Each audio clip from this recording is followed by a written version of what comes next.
Энэ хутаг олон давхар гангаар хийгдсэн. Энд 3 давхарга байгаа. Дотор эсгэн хатууган, гаднал нь зөөлөн гай юм. Ингэснээр ер нь уян хатан болдогч зүсэх чанар нь маш сайн хэвээрүүлдэг.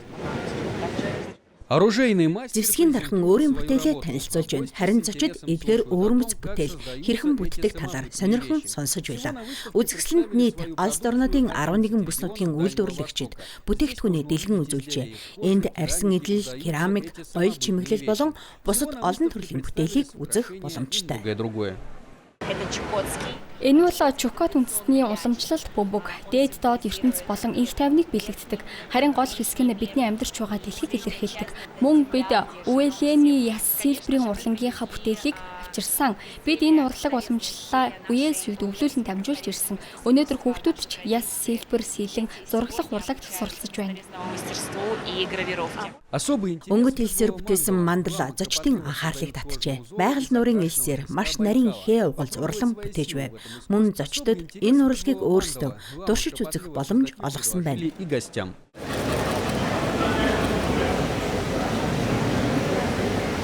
Энэхийн брэнд бүр тухайн бүс нутгийн соёл уламжлалыг илэрхийлж байлаа.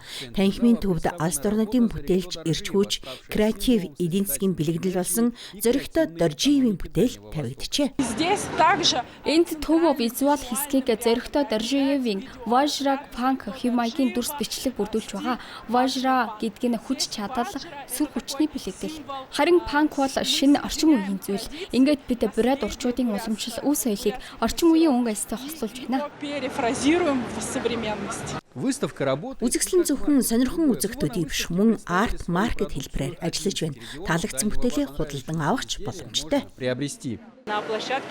Манай форумын хүрээнд анхудаа арт ярмаг ажиллаж байна. Энд хүмүүс зөвхөн үзэж сонирхоод зогсохгүй, зураг, баримл, орчин үеийн урлагийн бүтээлүүдийг худалдан авах боломжтой.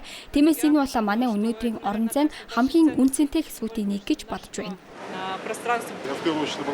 Би юуны өмнө манай уран бүтээлчид, уран баримлчдын бүтээлүүдийг танилцуулсан хэсэгт анхаарлаа хандуулсан юм а. Жил ирэх тусам оролцогчдын тоо нэмэгдэж байна. Миний бодлоор энэ хамгийн чухал юм. Илүү олон жижиг бизнес оролцож, олон хүн хамрагдаж байна. Үүний үр дүнд эдийн засаг хөгжихөөс гадна хамгийн гол нь хүмүүсийн амьдралын чанар дээшилж байгаа юм а. Андрей Слепнев, Валентина Цыбикова, Доржи Чайдопов. Новости дня.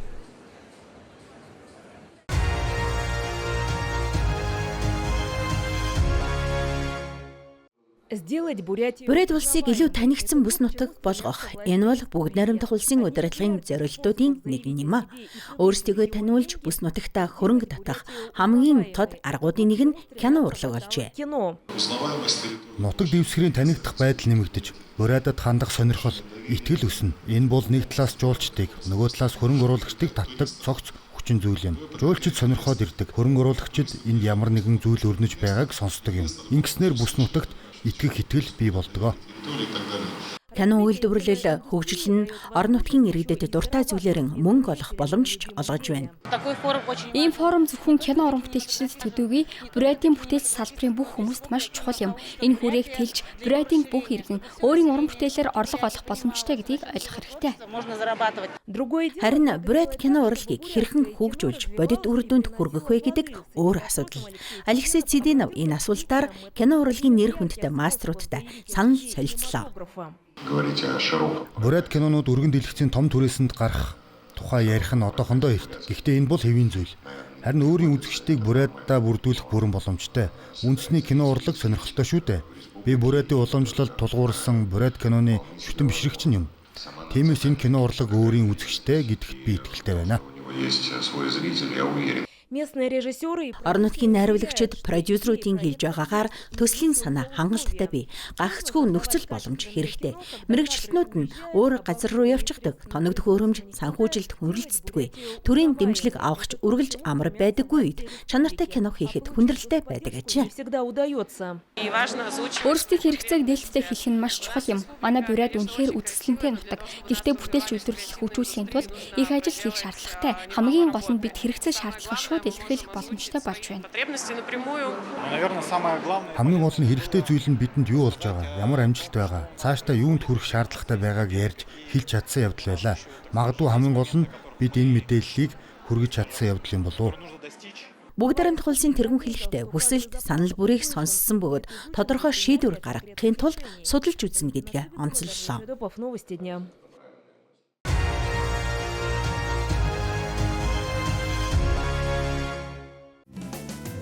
Үйл явдлаар дүүрэн кино наадмын өдрүүд инхүү өндөрлөлөө. Боловсролын хөтөлбөр, богино хэмжээний киноны үдэш, багуулник цэцгэн хевсний ёслол, хязгаар нутгаар хийсэн уран бүтээлийн аялал, уулзалт, тоглолтууд гээд өрнөн хөтөлбөр уран бүтээлчдийг хүртэл өөрийн эрэхгүй татсан байна.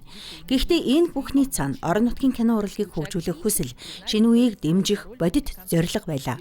Боловсролын хөтөлбөрийн оролцогчид ердөө 4 хоногийн дотор бүтээсэн анхны киногаа хаалтын ёслолын үеэр танилцуулсан юм. Багийн ихэнх нь хүүхдүүд байсан ч тэд ажлаа мэрэгжлийн түвшинд гүйцэтгэжээ. Ер нь бол үнэхээр их эерэг арга хэмжээ байлаа. 4 хоногт бүтээсэн гэж бодохоор бүр гайхалтай. Бид өнөөдөр өглөөний 8 цагт л ажиллаад дуусглаа. Жинхэнэ кино яг ингэж бүтдэг юм байна гэдгийг ягштал мэдэрлээ. Энэ бол уран бүтээл, амьдралын салшгүй холбоотой өөр байгальчуудын тухай өгүүлж байлаа. Манай үр байгалийн цагаагаар хүртэл бидний зан чанарыг харуулсан юм шиг санагдсан. Хатууч гэлээ хүчтэй, бас чин сэтгэлээс юмд ханддаг. Хэрэв бид бороо асахыг хүсвэл үнэхээр л бороо орно. Энэ бол бидний тухай наадам. Олон үндэстэн соёл уламжлалт нэг дор оршдог үр байгалийн тухай. Гэхдээ үүний ард эв нэгдэл харилцан туслалцаа бие биенээ дэмжих сэтгэл байдаг. Ийм агуулгыг хүргэж чадсанд бид үнэхээр талархаж байна. Өөр байгалийн кино наадам нь мөн үндэс язгуур үе үеийн холбоо, сайхан дурсамжийг хадгалан үлдэх тухай юм. Миний аав олон жилийн өмнө читад алба хааж байсан. Намайг энд ирэх санал авсныг сонсоод заавал очоорой. Тун сайхан мэдээ байна гэж хэлсэн. Ингээд би читад анх удаа ирлээ. Ингээд хамгийн чухал мөч болох шагнал гардуулах ёслол эхэллээ. Өөр байгалийн амбан зэх хэрэгчийн нэрэмжид тусгай шагналыг энэ жил Оросын холбооны улсын ардын жүжигчин Сергей Шакуров хүртсэн байна. Харин өөр байгальд бүтээсэн шилдэг киногаар Забайкалья телевизийн найруулагч Антон Золотухны бүтээл шалгарчээ.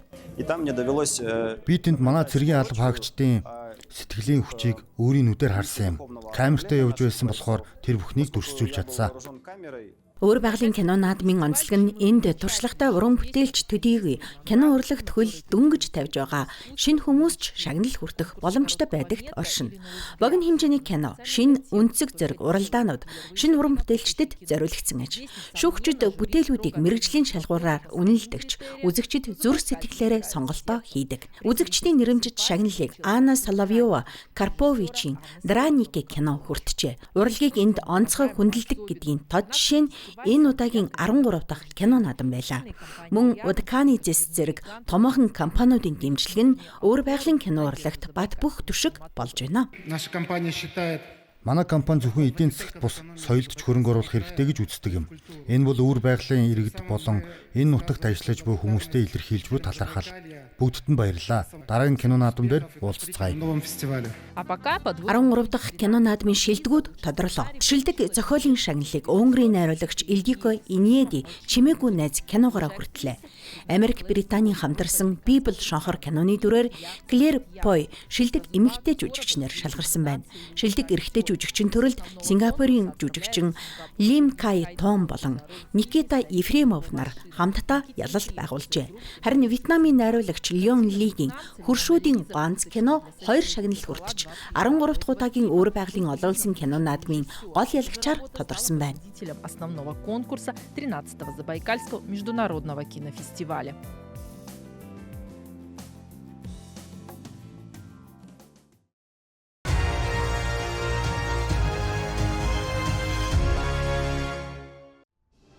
Тогтмол бэлтгэл хийвэл бараг хүн бүр хөдөлмөр хамгаалтад бэлэн буюу ГТО-гийн алтан тэмдэгний болцол хангах боломжтой. Харин нормативыг чанартай хурдан хугацаанд биелүүлж өрсөлдөнө гэдэг илүү хэцүү даалгавар юм. Өөр байгалийн хязгаарт ГТО-гийн наадмын сонгон шалгуулалтын шат эхэлжээ. Дараагийн шатанд шалгарахын төлөө Читагийн Суворовын цэргийн сургуулийн сонсогчид өрсөлдсөн байна.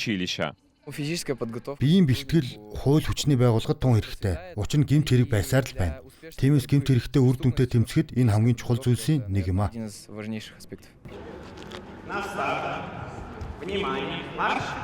Ирээдүйн хууль сахиулагчдын олонхны энэ удаа өмнөх алдаагаа засахаар иржээ.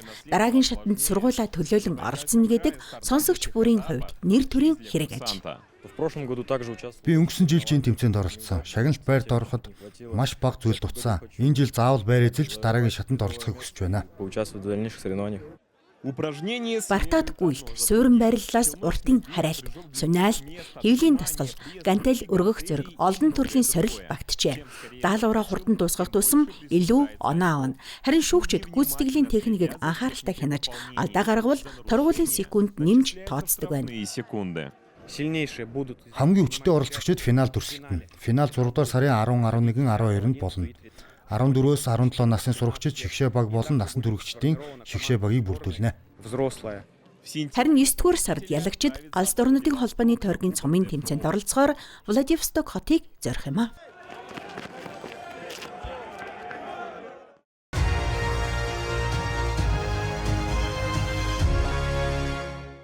Экспогийн эхний өдөр Якут болон Хятадын Жанси мужи хамтарсан арга хэмжээний төлөвлөгөөнд гарын үсэг зурлаа. Энэхүү өргөн хүрээтэй баримт бичигт хөдөө аж ахуй, боловсрол, шинжлэх ухаан, соёл болон бүтээлч үйлдвэрлэлийн салбарууд багтжээ. Харин хэлэлцээрт экологийн асуудалд онцгой байр суурь олгосон бөгөөд тэр дундаа цагаан тогроо, стерхийн тоо толгойг хамгаалах хамтарсан ажилд анхаарч байна. Би хэдэн жилийн турш байгаль орчны чиглэлээр хамтран ажиллаж байна. Манай эрдэмтэн мэргэжилтнүүд зүүн Сибирийн цагаан тогроо стерхийн тоо толгойг хамгаалах чиглэлээр ажиллаж байгаа. Цагаан тогроо Жанси мужид өвлжиж, харин зуны улиралд Саха Якутын Киталык үндэсний хүрээлэнд үүрээцдэг юм а. Жанси мужид стерхүүд үзэсгэлэнд Паян нуурын ижил нэртэй дархан цаадат газарт өвлждөг байна. Тус газрын удирдлагууд Экспод хүрэлцэн иржээ. Якутын павильонд тэд Киталик үндэсний хүрээлэнг хариуцдаг Ленни баг нь үндэсний хүрээлэнгийн төлөөлөгчд уулзсан цагаан тогроог хил дамнан хамгаалах, хиймэл дагуулын мониторинг хийх болон харилцан айлчлалын талаар хэлэлцсэн байна. Мөн уулзалтад хоёр бүс нутгийн төрийн байгууллагын төлөөлөгчд болон Хятадын экологийн эрдэмтэд оролцжээ. Бид цагаан тогроог хамгаалах ажлаар дамжуулан Хятад болон Якутын харилцааг хөгжүүлэхийг хүсэж байна. Өнөөдөр цагаан тогроо бол Хятад Якутын хоорондын найрамдлын гүр болоод байна. Уулзалтын бэлэгдэлт мөчн стерхийн өндөгний хальсыг ёслол төгөлдөр гардуулсан явдал байлаа. Удахгүй энэ нь Паян нуурын дархан цаадат газрын музейн шинэ үзмөр болох юм а. Энэ бол цагаан тогрооны өндөг. Жинхэнэ өндөг. Хамтарсан бодит ажил энэ зун эхэлнэ. Якутын Киталик үндэсний хүрээлэнд шувууг аюулгүй барьж бөгжлөх ариун туршлагатай Хятадын мэргэжилтнүүд ирэхээр болжээ. Хятадын хамтрагчид бидэнд хэмэл дагуулын систем санал болгож байна. Энэ бол маш хөнгөн аюулгүй хэмэл дагуулын трекер. Хэрэв бид энэ төхөөрөмжийг ашиглавал стерхүүдийн өвлждөг газрыг нэг аппликейшнаар онлайнаар зэрэг хянах боломжтой болно. Ийхүү ховор шувууг хамгаалах үйлс Якут болон Хятадын мэргэжилтнүүдийг нэгтгэж байгаа бөгөөд хамтарсан ажиллагаа нь энэ зүйлийн тоо толгойг тогтвортой ирээдүйд бодит боломж олгож байна.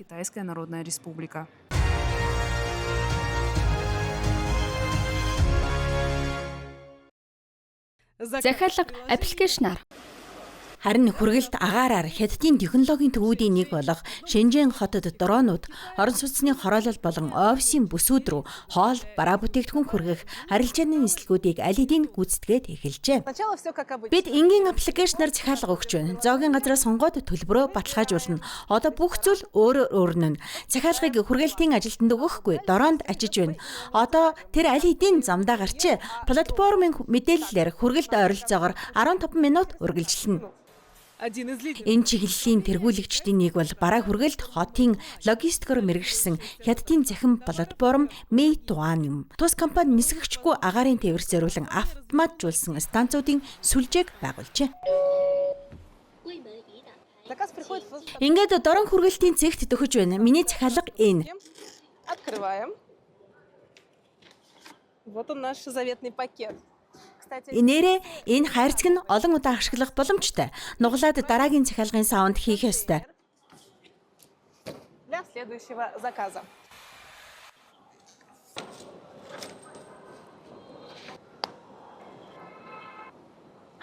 Зоогийн газраас гарсан юмшгэл халуунаараа байна. Из ресторана. Дроноор хүргэлт хийх үйлчилгээ Бээжин, Шанхай, Гуанжуу зэрэг хятадын бусад томоохон хотууд мөн Дубай зэрэг гадаадын хотуудад ч ажиллаж байна. Нийслэгүүд хэдэн минут үргэлжилдэг бөгөөд замын төвжирлээс хамаардаггүй. Маршрутууд хадуу зохицуулалттай бөгөөд урьдчилан баталсан агаарын коридороор явагддаг. Манай платформ өргөн хүрээний үйлчилгээтэй хэрэглээний олон хувилбартай бөгөөд хэрэглэгчдийн хэрэгцээ байнга өсөж байна. Гэтэл хотын газрын логистик төвөгтэй, ачаал ихтэй хэвээр байгаа. Тиймээс бид 2017 оноос дроноор хүргэлт хөгжүүлж эхэлсэн бөгөөд түүнээс хойш нисэх төхөөрөмжөөс эхлээд газрын дэд бүтц, удирдлагын систем хүртэлх технологид тасралтгүй хөрөнгө оруулж байна. Бидний зорилго бол хүргэлтийг илүү хурдан, найдвартай, аюулгүй болгох явдал юм а.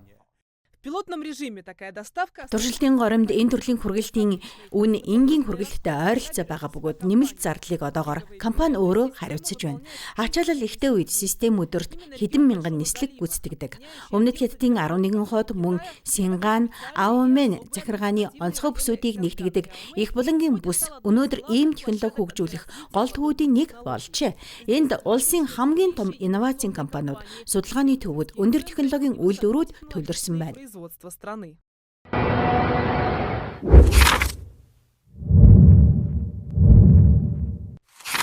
Нисэгчгүй логистикийн хөгжил бол зөвхөн эхний шат байлаа. Дараагийн алхам нь агаараар зорчигч тээвэрлэх юм. Гуанжуу хотод төвтэй Хятадын Enan компани босоо хөөрөлттэй автомат Aero такси хөгжүүлж байна. Тэдний 2 хүний судалтай EH216S загвар аль хэдийн гэрчлэгээжж арилжааны ашиглалтын зөвшөөрөл авчээ. Энэхүү төхөөрөмж урьдчилан тогтоосон маршрутаар бүрэн автомат нислэг үйлддэг бөгөөд хот доторх богино зайны нислэгт зориулагдсан байна. Манай EH216S төхөөрөмж дэлхийн 21 улсад нислэг үйлдсэн.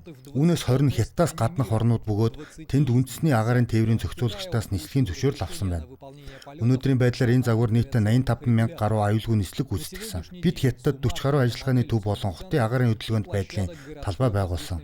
Гадаадад ийм төвүүд Япон, Испани, Таиланд болон ойрхон орнуудын орнуудад аль хэдийн ажиллаж байна.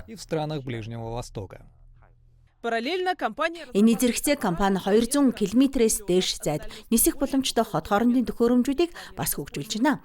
Эдгээрийг газрын дэд бүтэц хязгаарлагдмал бүсүүдэд, жишээлбэл арлуудын хооронд эсвэл уулын бүсэд ашиглахаар төлөвлөжээ. Ирээдүйд олон түвшний агаарын тээврийн систем байгуулах тухай яригдж байна. Мөн компани дронуудын аврах ажиллагаанд ашиглах боломжийг судалж байгаа аж. Бидний гол зорилго бол хотуудад иж бүрэн аврах ажиллагааны нисэх систем байгуулахад туслах явдал юм. Үүний хүрээнд төрөл бүрийн нисэх төхөөрөмжүүдийн хамтын ажиллагаа болон нисгчгүй төхөөрөмжийн удирдлагын системийг онцгой байдлын албатай нэгтгэхийг төлөвлөж байна. Ингэснээр онцгой нөхцөл бүх төхөөрөмжийг дайчилж, энгийн үед иргэний зориулалтаар ашиглах боломжтой болно. Бид технологи хотын аюулгүй байдлыг хангахад ашиглахыг хүсэж байна. Нам өндрийн эдийн засаг гэж нэрлэгдэх өөрөөр хэлбэл 300 м хүртэлх агаарын орон зайг тээвэр, аялал жуулчлал болон бусад зориулалтаар ашиглах хөгжил нь хүчирхэг аж үйлдвэрийн суурь шаарддаг. Тиймээс өнөөдөр бүс нутгийн өндөр технологийн үйлдвэрлэлийн тэргүүлэх салбаруудын нэг нь автомашин үйлдвэрлэл хэвээр байна. Энэ салбарын тод төлөөлөгч бол ГАЗ автоуйлдвэрлэгч компани юм. Тус компани өөрийн брендийн автомашинуудыг Гуанжуу болон Ичан дахь үйлдвэрүүдэд угсардаг бөгөөд гол процессууд нь өндөр автоматжуулалттай, үйлдвэрлэлийн шугамуд нь ухаалаг удирдлагын системээр тоноглогдчихэ.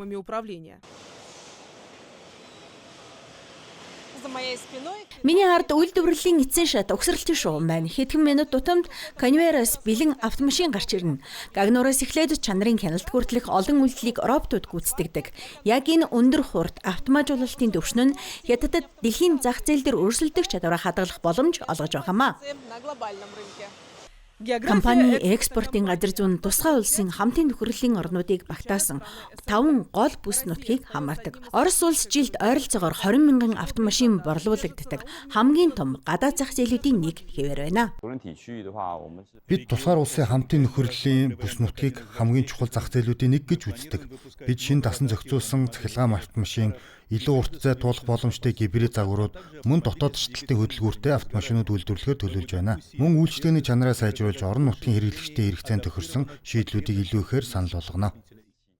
Линейка компании включает... Компани загварын шугамд энгийн хотын цахилгаан автомашинаас эхлээд өндөр хурд дэвшилтэд үзүүлэлттэй автомашинууд хүртэл багтаж байна. Динамическими характеристиками. Это самая дорогая... Энэ бол брендийн хамгийн үнэтэй загвар. Үнэ нь 1,300,000 юан буюу ойролцоогоор 190,000 Америк доллар. Энэ гайхамшигт машин тэгээс 100 км/цаг хүртэл 2 секунд хүрэхгүй хугацаанд хурдладаг. Энэ бол дэлхийн бүх цахилгаан автомашинуудын дундах хамгийн өндөр үзүүлэлт юм. Дроны доставщики... Хүргэлтийн дроонууд, нисгэгчгүй эра такси болон автоматжуулсан үйл өрөөд энэ бүхэн өнөөдөр их булангийн бүсэд бүрэлдэж байгаа хятадын аж үйлдвэрийн шин загварын хэсгүүд юм. Тус улсын эрх баригчид энэ бүсийг технологи, аж үйлдвэрийн өсөлтийн гол хөдөлгөгч хүчний нэг гэж үзэж байна. Ирэх жилүүдэд сая хүний өдөр тутмын амьдралыг өөрчилж болох шийдлүүдийг яг энд боловсруулж туршиж байна. Марина Мартова, Сюй Вэйпин, Ван Сяовэй, CGTN.